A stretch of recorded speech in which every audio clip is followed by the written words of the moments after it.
Oh, you found it? I was on mute. Can you hear me? See me?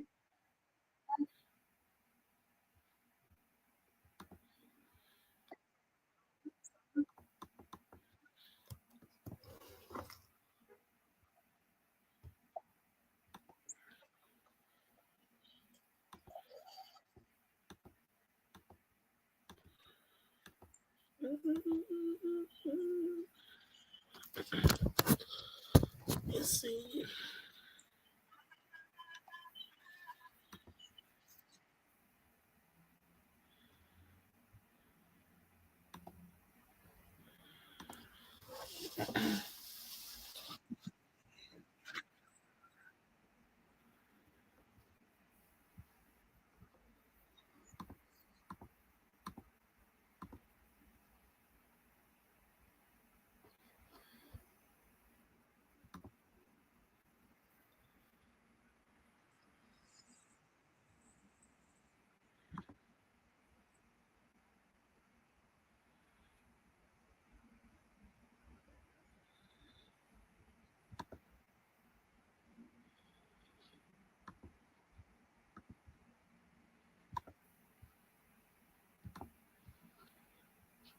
Okay. I'm glad.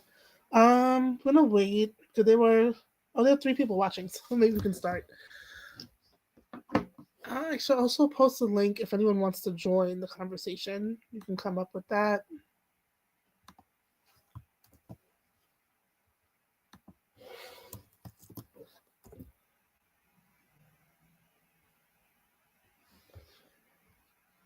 See if I could pin this.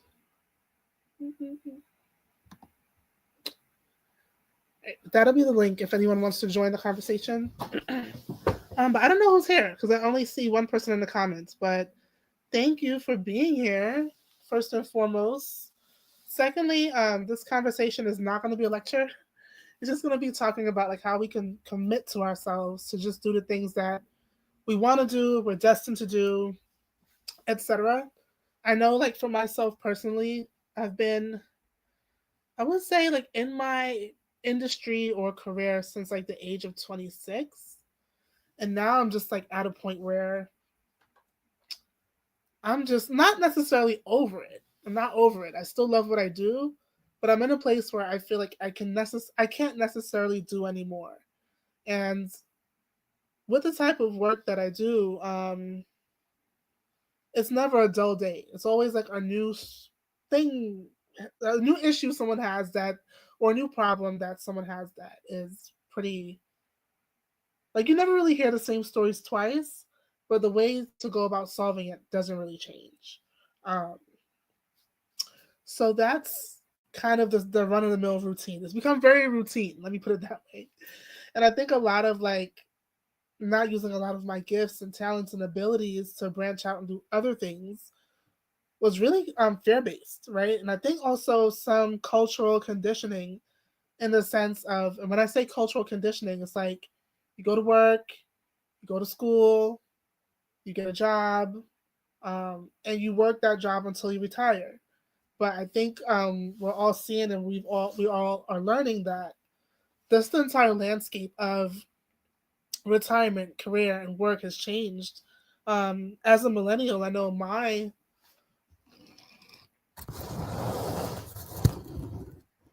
as a millennial, I know mostly in my generation, like people have moved around a lot in terms of employers, etc.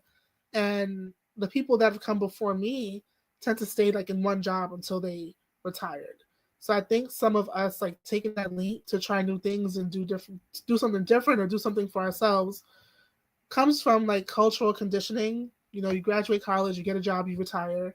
And then some of it just comes from fear, right? We don't see people around us taking these leaps and taking these chances to, I don't know, do something like be on YouTube or design clothing or live out their dreams and passions. And I think a lot of that comes from scarcity. Like people are afraid that they're going to do something and not be able to survive.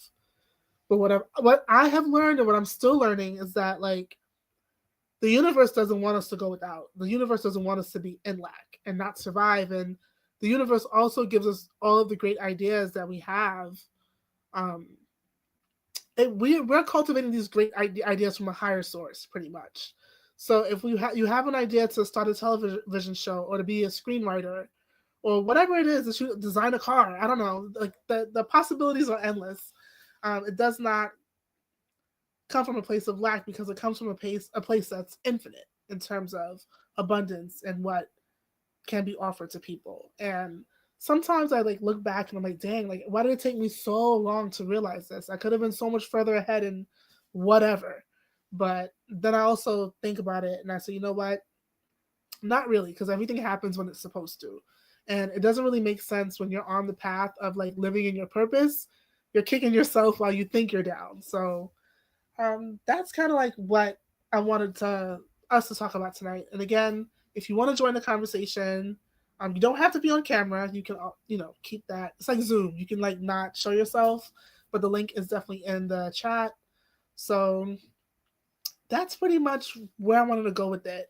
I think two things I'm going to challenge myself to do. One I've already done, which is step out of my comfort zone and get on YouTube. I'm pretty private. I have like really, really high boundaries, but yet at the same time, which is kind of like I guess, an oxymoron or like a too polarizing, something that's just polarizing about me is I'm very private. I have really strict boundaries, but at the same time, I have a voice that's meant to be heard, and I have a face that's meant to be seen. So with that, I'm trying to mediate the two. I think the YouTube thing I've been hearing for years. People telling me you should get on YouTube and show people how to do workshops that are like highly engaging and blah blah blah, or you should get on YouTube about your fashion and etc. But I've just always heard the overall message of putting myself out there, which is taking the first step in getting over that fear. But I know that time doesn't wait for anyone. I don't want to wait till things change drastically and I had all these shoulda, coulda, wouldas. I think that's when we really like lose out in life, when we think about all the what ifs. Instead of just taking that chance and seeing what comes out of it, which is kind of what I'm doing now. So again, challenging myself to put myself out there, seeing what comes out of it. I've never really been a failure in life. I made mistakes and I've definitely messed up. That's a fact, right? I'm not perfect, but for the most part, I haven't really like failed miserably at anything. If I had to restart something or do something again, like this live stream, for example, I find a way to kind of persevere and succeed and push through. So that's just kind of me generally. But what I'm seeing myself more of doing is just like stepping into my power, into my knowingness that I can do this and I can do other things just as successfully as I've done the main thing that I've always been doing. So that's where I'm at. Definitely putting myself out there. Also, stop playing it small. Like I was listening, like when I get ready for work in the mornings, I always listen to like really motivational messages because it kind of helps me just have a focus for my day. I like to hear positive things in the morning in a world full of negativity. And I work with a bunch of toxic biatches. So I just was like, you know what? I need to start my day off in the most like positive headspace possible. Hi, Garian. Thanks for joining. Thanks for being here, Princess Lily. So I was listening to like motivational talk, and the woman said, "Stop acting like the help." And I was just thinking to myself, like, you know what? I need to stop acting like the help. I'm an accomplished woman. I'm an accomplished person. Like, why am I being so subservient and like kowtowing to people in a space that doesn't even belong to me? God knows I'm grateful to have a great job, great benefits. Like, I really worked hard and earned that, and I'm so grateful for it. But I know that the life that I want to continue living for the rest of my years here. Hi, Universal. Thank you. I'm stepping out of my comfort zone. That's what we're talking about. And if anyone wants to hit the link and come up and kind of like just share, feel free.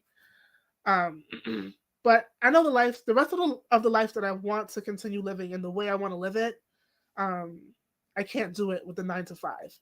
And I heard somewhere that's unverifiable that every millionaire has at least 7 streams of income. And I'm working on my well, YouTube will be second, and I'm working on a third, which is another project of mine, which I hope to talk about with everyone soon. But I feel like in order to like, I have to just put myself out there. So I'm done with, and I hope everyone listening could relate, but I'm definitely done with like the cultural you work until you retire, the 9 to 5. I think those days are just done. That's just not where we're at economically. It doesn't even make sense really. I think we're just such talented and gifted people. Like, why would we want to do that to ourselves, right? We should want the best for ourselves, and to really, like they say, we only use 2% of our minds. Like, why not use the extra 98% that we don't really use all the time? I think sometimes we're kind of probably intentionally locked into not being more than a cog in the wheel, for lack of a better term. So that's one thing.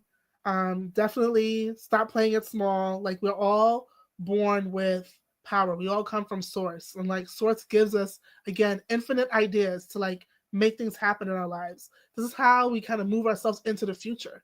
I really thought about that. I'm like, wait, if I'm not using my gifts and talents and contributing that to the earthly plane in the way I'm supposed to, how am I helping to accelerate mankind into the future? I'm not, right? We're not when we're not living in our purpose. So that's one thing. And again, stop playing it small. Like, you're not the help. We're not the help. It doesn't mean you have to be haughty. It doesn't mean you have to be disrespectful in any capacity. But it really is just acknowledging your self worth, knowing your value, and adding tax.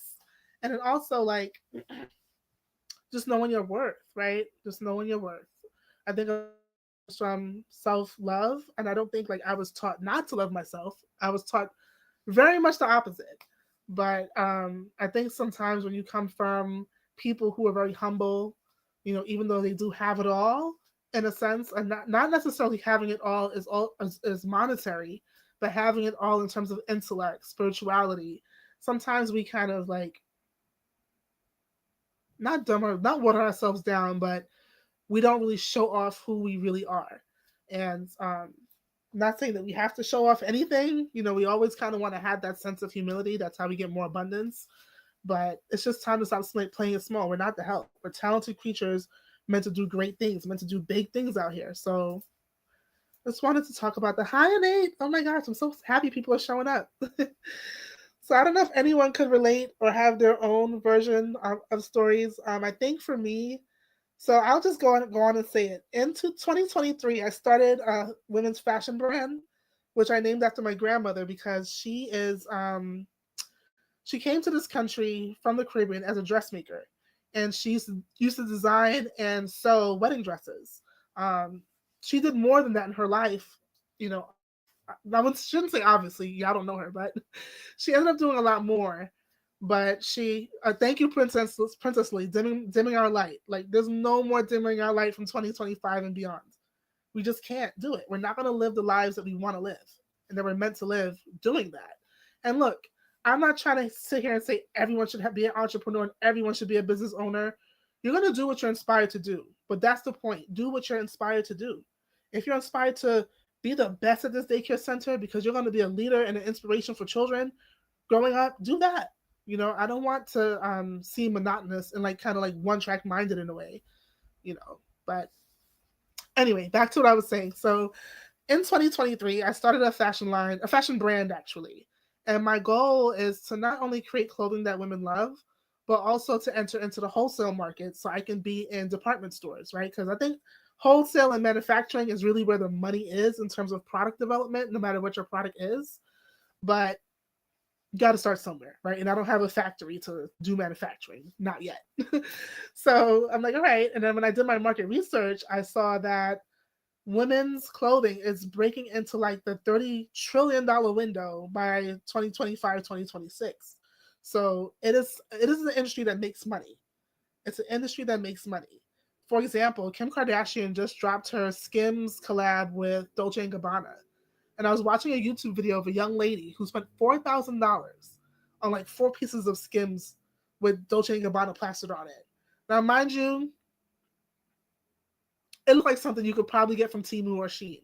That you will spend maybe on all 4 pieces, you could probably spend $35 on in total. You know, maybe a little bit more with shipping, handling, and tax. However, like my point is that people are out here buying, right? And as someone who is selling, that is not a bad thing in terms of consumerism. But I do think because I am a conscious person, I do want people to buy consciously. So what I'm also trying to do is see if I can find factories and work with manufacturers where people could just recycle their clothing. We have so much happening in landfills. We don't need a whole bunch of extra stuff in there, consuming space and energy and destroying our planet. Using sustainable materials and fabrics. So I am going to try my best to stay away from the polyesters and all the synthetic things that's just not good for your body, actually sick. And if you think your clothes don't make you sick, think again. I repeat, if you think your clothing does not make you sick, think again. There was a change in uniform for the flight attendants, I think with Delta, and it became a whole big thing because whatever they changed the uniform to, people were literally getting sick. We think about things that's not right with our health. It's not just our foods; it's so much that goes with that. I do think if designers have to use certain types of fabrics, maybe like for scuba divers, or we really can't make a button out of cotton. We need to use plastic, for example, which is synthetic.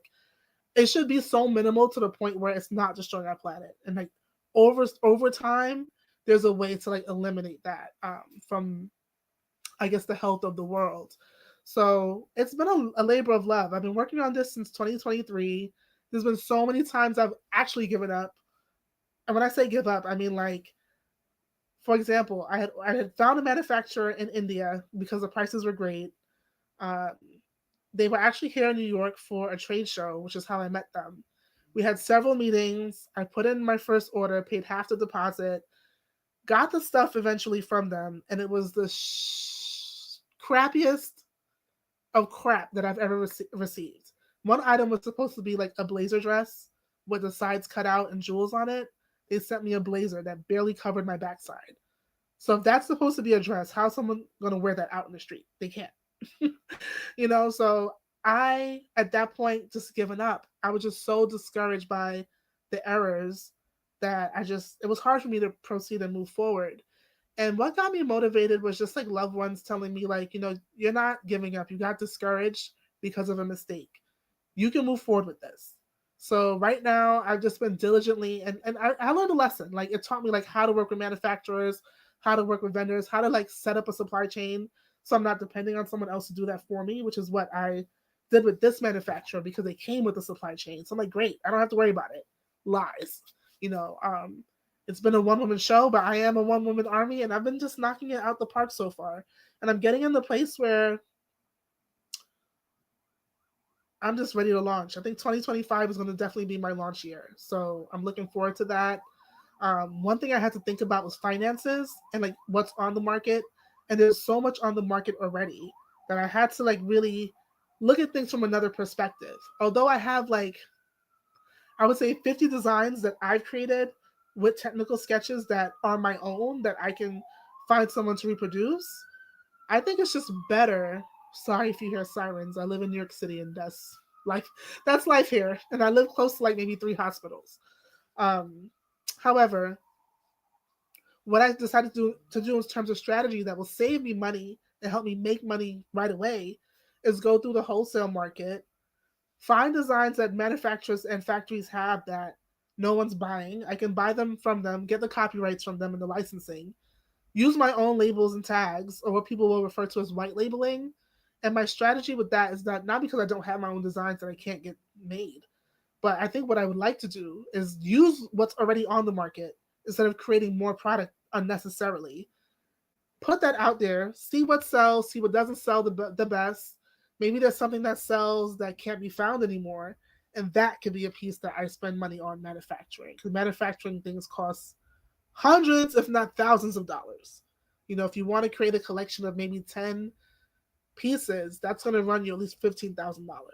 So I said, you know what? I'm not going to let money stop me. I'm just going to go about this another way, which is a very smart way. There was a jewelry designer, a black woman. I can't remember her name, but she started making like jewelry. But she started white labeling. Well, she'll just go to the wholesale district, buy the jewelry, put her name on it, and then sell it that way. And eventually that turned into her designing her own jewelry. And eventually that turned into her being like literally now like a multimillionaire. I think she has a net worth of like $50 million. And I just had to learn like it's really how I'm going about it. And I also learned about myself like I'm a bit of a perfectionist, you know. Something didn't come out right. I was like, throw the whole thing away. But that's not. I mean, that could be life, but that's not the life I want it to be. Because if I'm like this in business, that level of perfectionism is going to manifest in other areas of my life. Um, I was about to do that with this live stream when things were not working out. I'm like, what's happening? So many technical difficulties. Maybe no one's going to show up. But I didn't throw the whole thing away. I persevered. So I'm just hoping that I can impart that message onto anyone who's listening, that we just can't give up. And I think what I'm looking for as I continue these types of live streams, and we'll have different types of content and conversations, but mostly just holding ourselves accountable. Like, what is that one thing you want to do or that you're working on achieving? And like making sure that you do. I don't even care about like the finances or if your sales are going the right way. Like, are you putting yourself out there? Are you working on finding new advertisers? Are you working on maybe having that conversation about getting that raise you deserve or that promotion you deserve? Like, what steps are you taking to make sure that you're getting what you want out of life? It's our lives. We have to get what we want out of it. So that's pretty much what I have to say. Let me see in the comments. I think I was muted at that point, but I think I sound good now. Oops.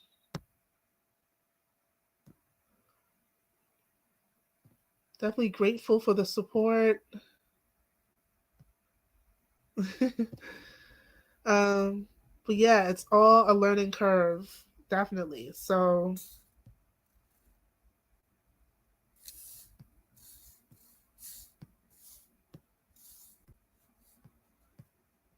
definitely all a learning curve. So I'm just kind of like working through some of my challenges. This is all new territory for me. I've never like owned anything really, much less um a really complicated business, something I've never done before, right?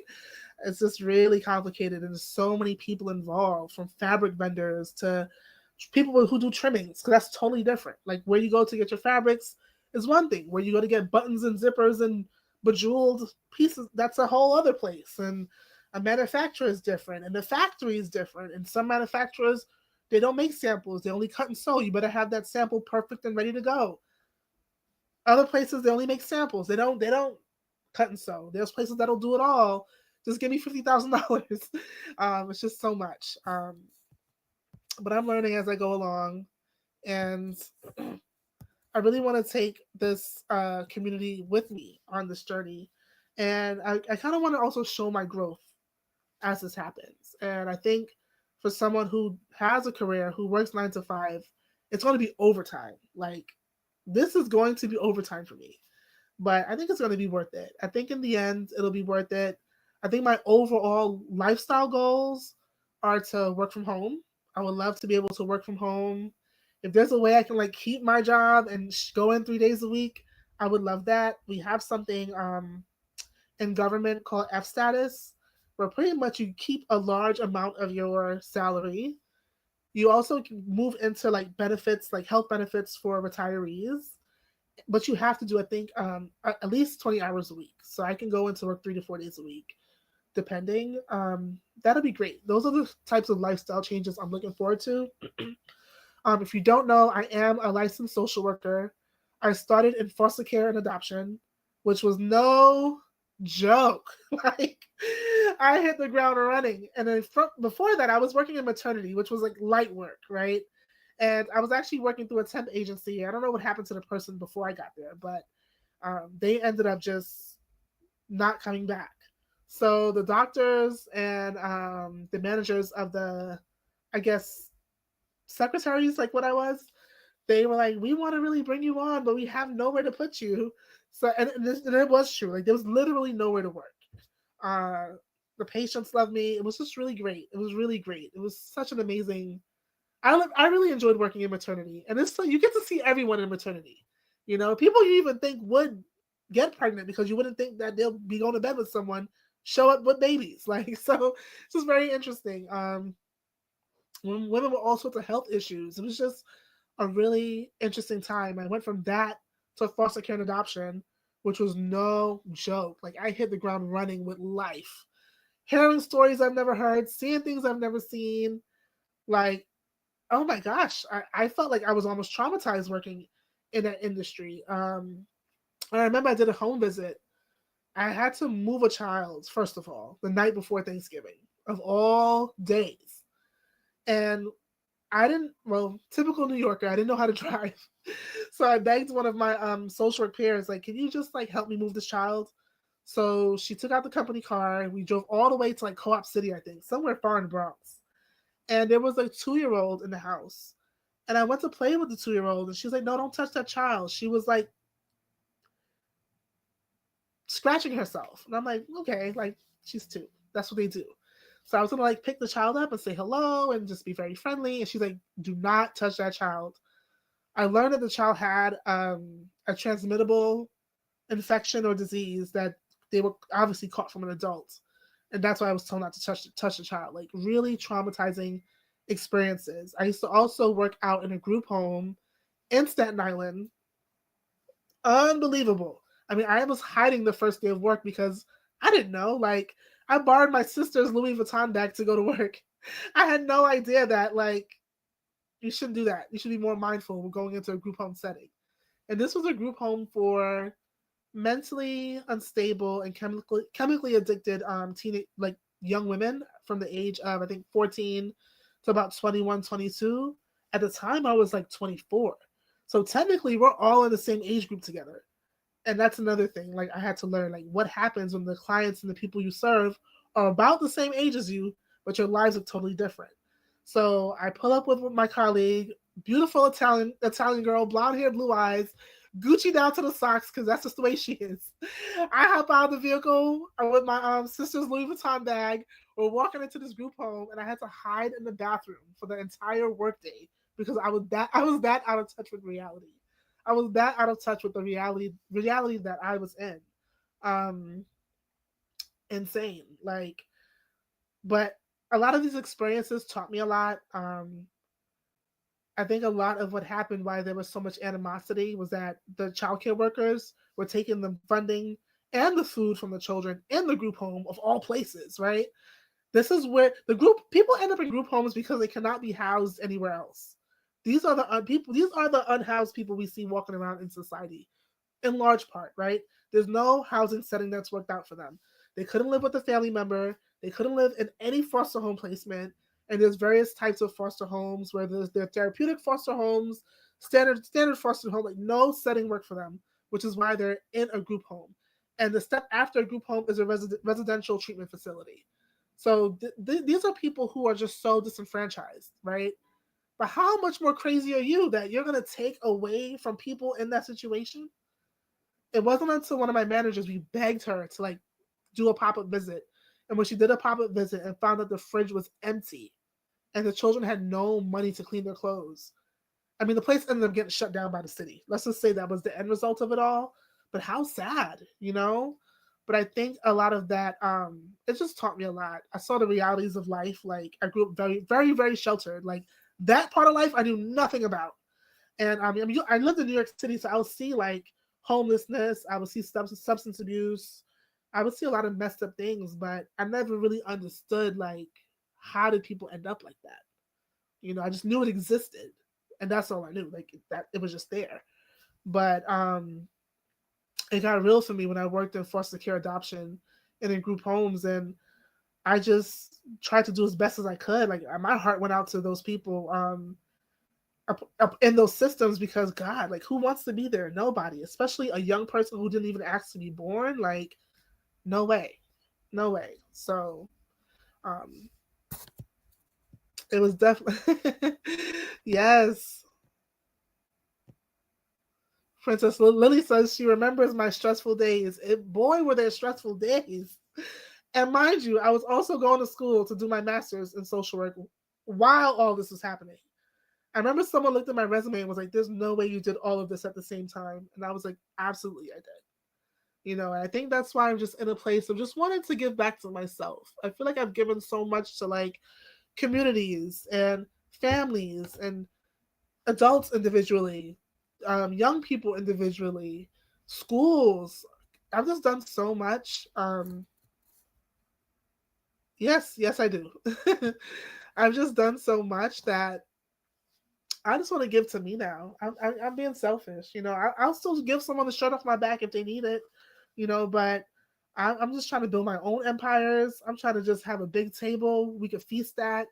I'm just giving back to myself now. I've really given so much to so many.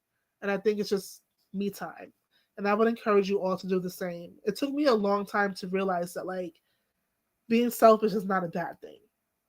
As long as you're being balanced, as long as, like, you're not, like, being evil about it, taking care of yourself is actually what you should do. I think so many times, like, we put ourselves on the back burner. We should never do that. Never do that. Live the life you want, whether it's in love, career, if you're a roommate with somebody, like, just live the life that you know in your heart and the way it should be.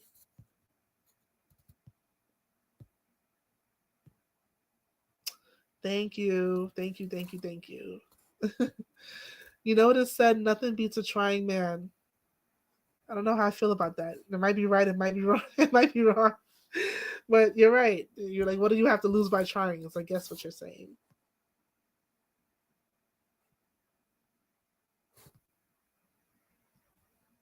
Right?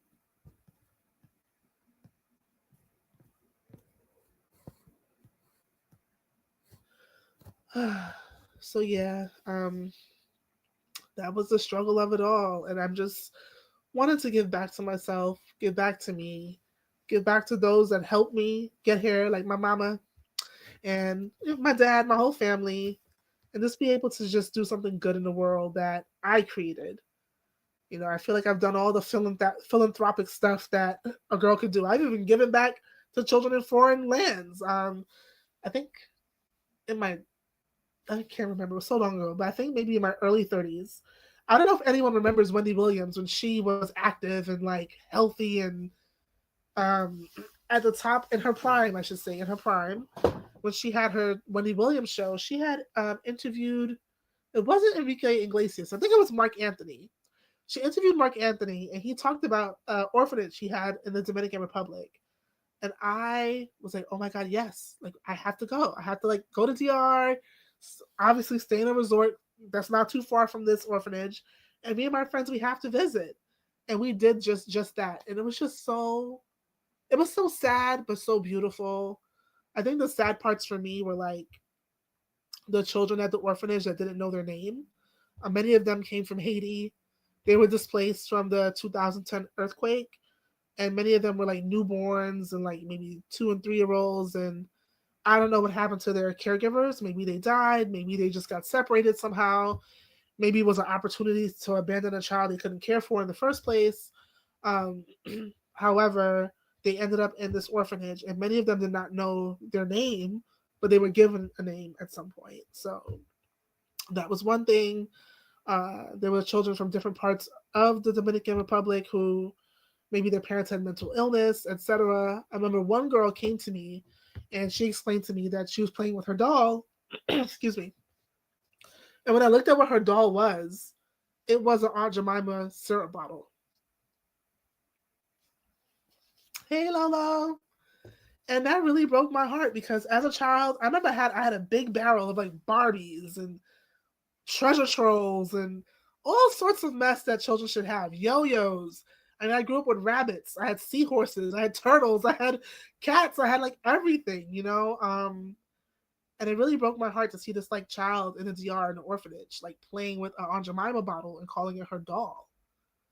So we didn't really know what we were getting into when we went to the orphanage, but we know we wanted to give back. So we came with money, and we also brought stuff because the girls there would make bracelets and different things to, like, I guess, sell as a fundraiser.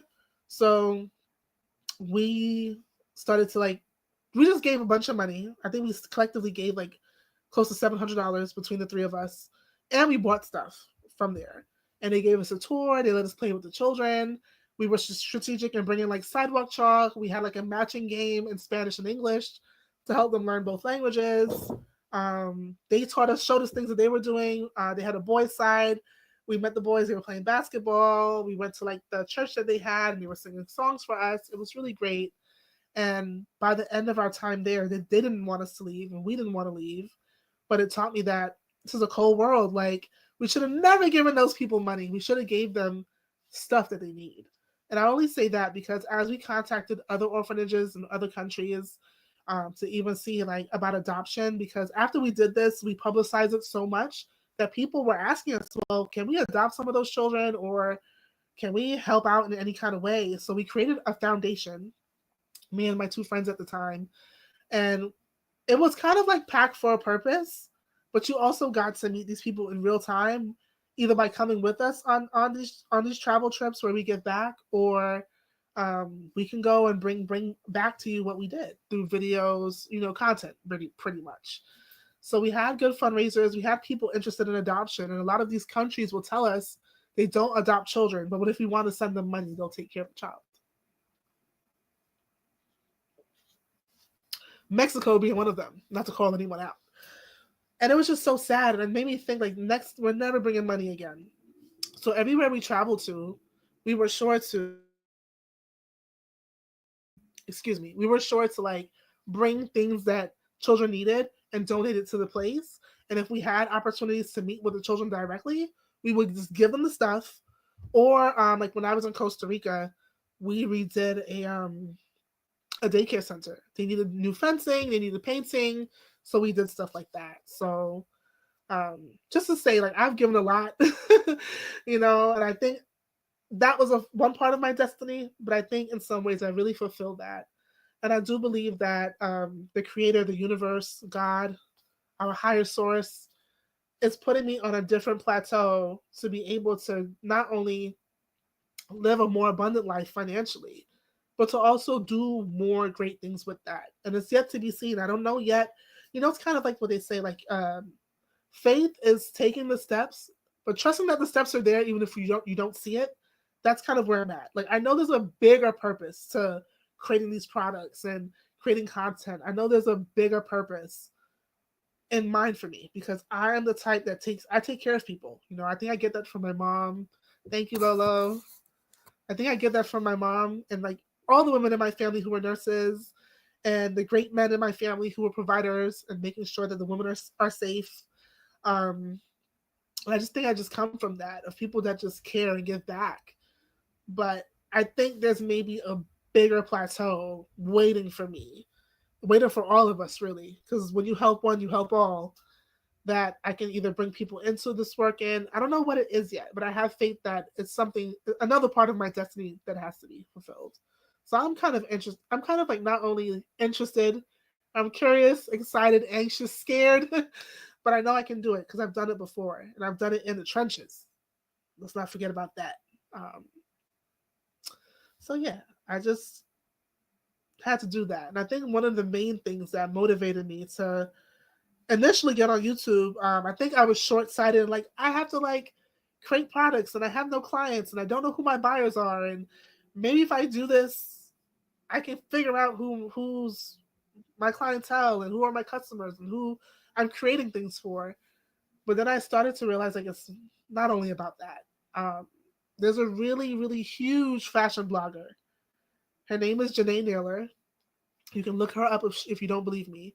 And she will have like these Monday lunch talks, and I would join them every Monday at work, like on my lunch break. And she would say like the best thing to do is just get started. The best thing to do is just get started. Thank you, Lolo. I think patience is the hard part, at least for me. Especially being Aries, but patience is definitely the hard part. And I think sometimes I've gone through like the mental struggle of like, dang, like when is it going to be my time? When are my ships coming in? And then I get over it. But then I go through it again, and then I get over it. But I realize like when you're really in your purpose, like none of that really matters. None of that matters. You're doing what you're supposed to be doing, and that's what matters. So thank you for saying that. Never would I thought in a million years I'd be vulnerable enough to share this stuff with anybody. but here I am. But yeah, so I kind of forgot where I was. That happens sometimes. Sometimes I just draw a blank and just like, what? I don't even know if I should share this, but I will. So my cousin and my sister growing up would always sometimes call me either Space Cadet, because I'll just get lost completely, or Kelly Bundy. But they'll say I was like the smartest Kelly because I'm very intelligent, but sometimes I just literally space out. Sorry. I'm sorry. But just to kind of get back on track, like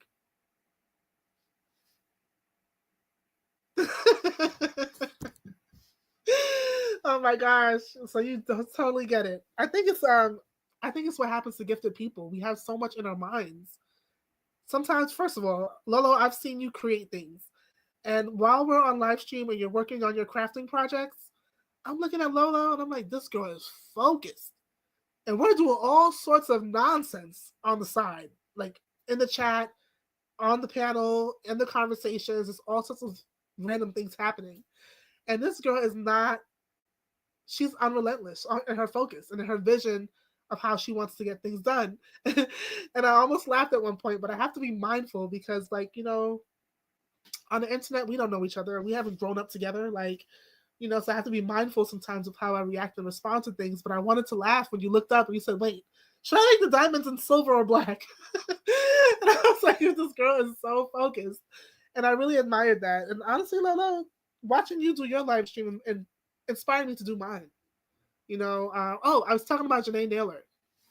And oh my God, they had major jokes on me growing up. They have major jokes on me growing up. I would literally space out, and they go, "Oh my God, there goes the space case. There goes Kelly Bundy." I'm like, "Wait, what is happening?" But anyway, Janae Naylor, who started a high low luxe fashion as her YouTube page, actually started it because she worked for Target corporate. She worked for the Target Corporation, had a great position in management. They changed her manager. The new management ended up, for whatever reasons, letting her go. And the reasons sounded very frivolous. Like when people just don't like you, so they're like, "Get out of here." It was one of those things. And she left, and she took YouTube seriously. She said she did YouTube like it was her job, and I took her advice on that as well. And she began building like content around high-end fashion and stuff from like Zara, Forever 21, things that everyday people like us can buy without blinking our eyes, not too much. And then she just grew from there. I watched this woman grow and grow and grow in her work, and I think a lot of us, like what Lolo said that about patience, like want things to happen overnight. But I watched this lady put years of work into what she was doing. And in our Monday talks, she said, and I just asked her a question, like, I want to do something similar, but I'm like, I don't really know how. She was like, just start. She said, just get started. I'm like, but I don't have equipment. I don't have a professional camera. I don't even know what type of professional camera to get. She's like, I started with my phone. Just start. She said, if this is something you want to do, just start. Everything else will come into place. And I think that was just some of the best advice that I've got. And I also share it with people. And I have to remember to also like, take my own advice and share it with myself. But just start. And this girl, this summer, I should say, 2024 summer, so funny how life comes full circle. She released a collection of clothing with Target with her face and name on it that was sold in Target stores all across America in all 50 states and sold out in every single Target in the country. How do you go from getting fired from a corporation that you worked for because they didn't like you to selling out your items in their stores? Not even because you necessarily wanted to create those items with Target, but Target came to you with a big check saying, hey, can you collaborate on creating these designs for us? I mean, it's sold out to the point where Target is like, okay, we can't bring this back anymore because I think their licensing deals are just like certain terms. It's not like a forever contract. So it's to the point where she had to tell the public, like, look, we're not releasing any more items in collaboration with Target. And yes, I did get something in support of the young lady. And just because, I love fashion and I did like that the dress was linen, a natural fabric. And it was just such an inspiration to like watch that happen in her life. So you never know. You never know where we can land. You never know where we can land. Um, you just never know.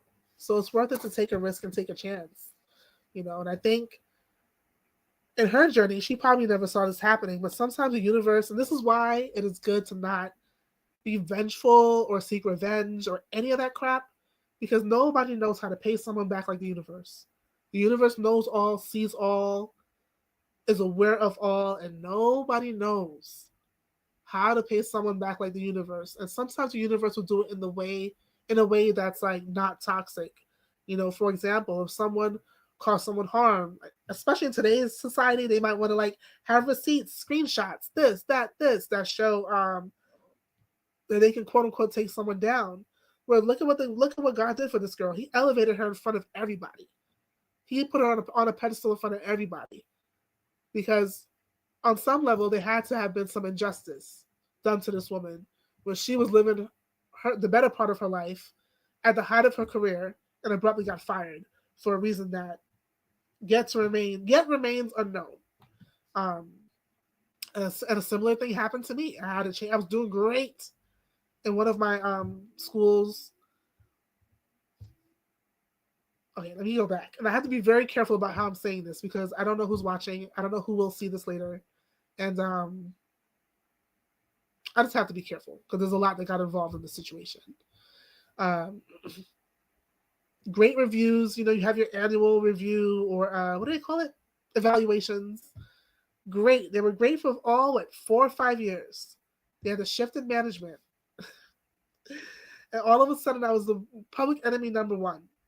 And I became public enemy number one because I was given a presentation and this person kept interrupting me. And I had to tell this person to stop interrupting me. But at the time, I didn't know there was like an internal promotion that wasn't made public to us yet. So I didn't know at that particular time that I pretty much told the new manager to shut up. I pretty much shushed the new manager. I didn't know that. And that became like I just had a target on my back for that the whole time. Plus a couple of other things. It was an organization in Brooklyn, a school organization in Brooklyn that were mostly, I think, I would say 70% white staff, not to make it about race. But I just felt like there were things that were happening in the school that would never happen in schools that they would send their children to. Or let's say the demographic looked different, it probably wouldn't happen. For example, children that were late had to go to detention. Like, we're in an inner city. Like, we're in an urban society. So one boy, he actually didn't live too far from me. I would just pick him up on the way to school because I was tired of seeing him in detention every single day. His mom came here at 16 with no papers. Lost both of her parents to HIV, had no support, 4 children, and was doing it on her own. Literally doing it on her own. And her son was being punished for being late. So just knowing the odds that people were up against, I try my best to help out. But these are people I know would never allow their children to experience this in the school. Oh my God, they'll bring the news. They'll be at the school board meetings. There'll be all this excitement. Another thing that I spoke out about happening was children who had to change out of their uniform tops. Like, let's say they wore a yellow uniform top, they had to change into a black uniform top and sit away from everyone, like a scarlet letter type thing, if they had too many like behavior infractions or consequences for the week. And I spoke out against that because that's abuse. That is psychologically and emotionally damaging. That's like putting a child in a corner, which everyone knows is not a good form of discipline. And I would encourage other people that look like me in the workplace to speak up. Like, I can't be the only one, but in many ways I was the only one because people need their check. And I'm not supporting them, right? So in some ways I've been the martyr in situations, but I couldn't just sit back and watch things happen to people that I know is A, not right, B, wouldn't be tolerated anywhere else, and C, the people that are doing it wouldn't do that to their own. So it was hard for me to sit back and watch that. And I just think a lot of those experiences led me to where I'm at now. But if no one's joining, I think I'm going to end the stream soon. Or maybe I'll hang out a bit and just see who else comes in. But if anyone wants to share any words of wisdom, any similar experiences of how you went from like maybe a lack mindset to stepping into your power, or any commitments you have to yourself, definitely feel free to come on up. For those that may not know, I do follow Judaism, and I know we're at the end of the year, but in Judaism, we do not make resolutions. And the reason why is because it's like making promises to God and always coming short and always failing. But you're making these promises you're making the choice to make these promises. So that's why people who follow Judaism or practice Judaism do not believe in the idea of resolutions, because it's like setting yourself up for failure. If you know you're not going to lose that 10 pounds, why are you telling God you're going to do it? Then you're putting yourself on the line to be judged, excuse me, during the celestial event. And maybe we'll have a different conversation as life goes on.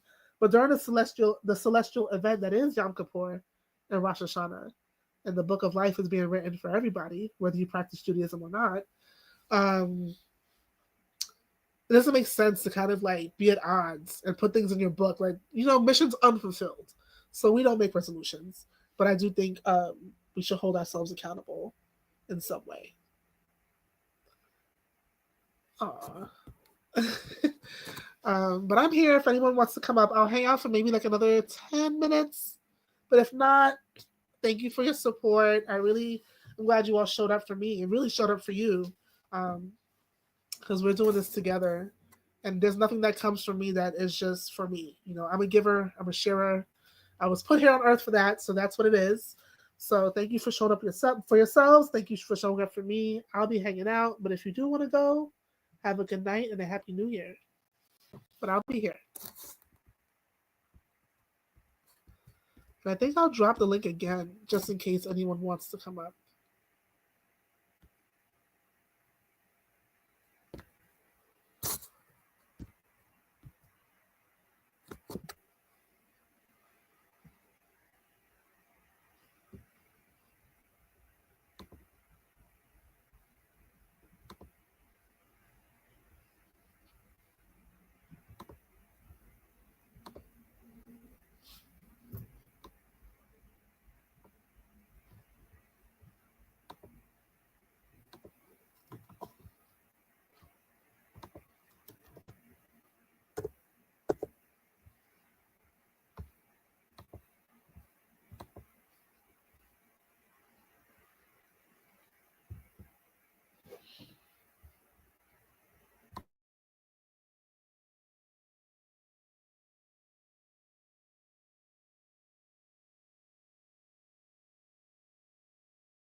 All right, last call for anyone wanting to come up.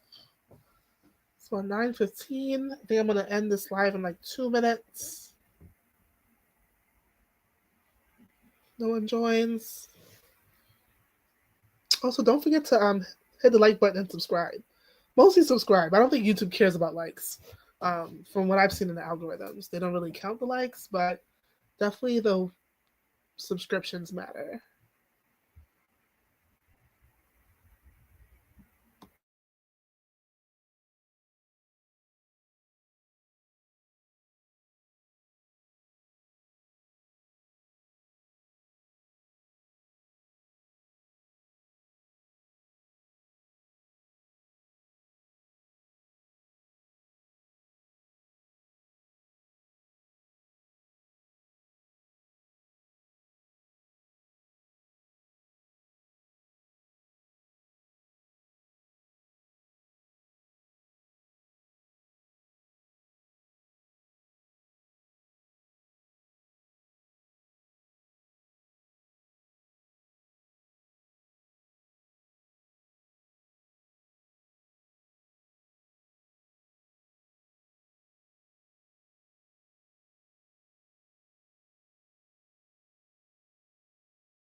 All right. Thank you all for being here. I'm gonna sign out. Have a good night, and we'll do this again soon. I'll think about our next topic and post it soon. And now that I'm comfortable doing this, I hope I don't talk y'all to talk y'all to death. Bye.